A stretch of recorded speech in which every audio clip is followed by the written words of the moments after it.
Assalamualaikum warahmatullahi wabarakatuh. Di sini kami akan melakukan salah satu uji evaluasi pada granul, yaitu pengujian sudut diam atau sudut istirahat. Nah, yang pertama pastikan memakai APD lengkap seperti masker dan juga sarung tangan. Selanjutnya kita bisa langsung melakukan uji sudut diam. Nah, sudut diam ini merupakan evaluasi fluiditas pada granul. Nah, di sini sudah ada alat untuk mengukur sudut diam. Di bagian bawahnya biasa kita sebut dengan penampung. Fungsinya itu untuk menampung tumpukan granul yang terbentuk. Lalu ini ada penampang, dan jangan lupa juga kita harus menyiapkan jangka sorong. Nah, nantinya jangka sorong ini berfungsi untuk mengukur diameter dari penampung dan juga mengukur tinggi dari tumpukan granul yang terbentuk.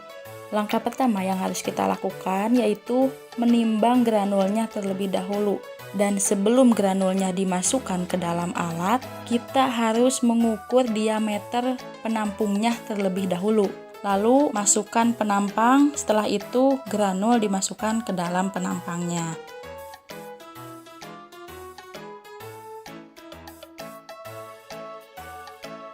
Nah, setelah semua granul masuk ke dalam penampang, kita bisa langsung melepaskan penampangnya. Ketika granulnya sudah membentuk tumpukan granul, kita bisa langsung mengukur tinggi dari granulnya.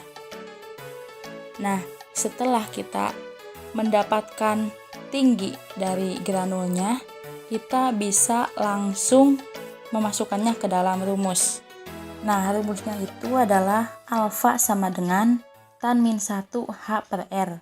Nah, H ini merupakan tinggi dari tumpukan granul yang terbentuk, sedangkan R ini merupakan 1/2 dari diameter penampangnya.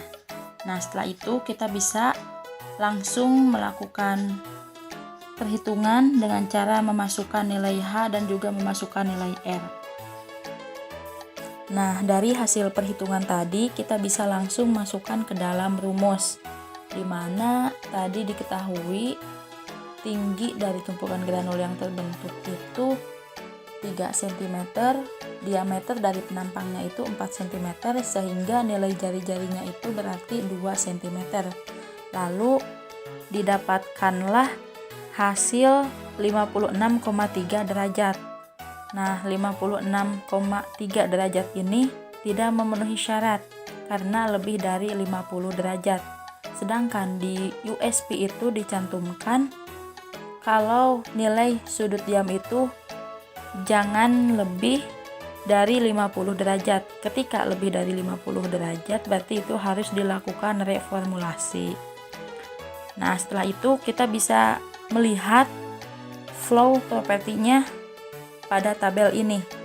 Nah, hasil perhitungan kita tadi itu 56,3 derajat, berarti itu masuk ke kategori very poor. Dan itu sangat tidak dianjurkan untuk dilanjutkan. Jadi harus dilakukan reformulasi.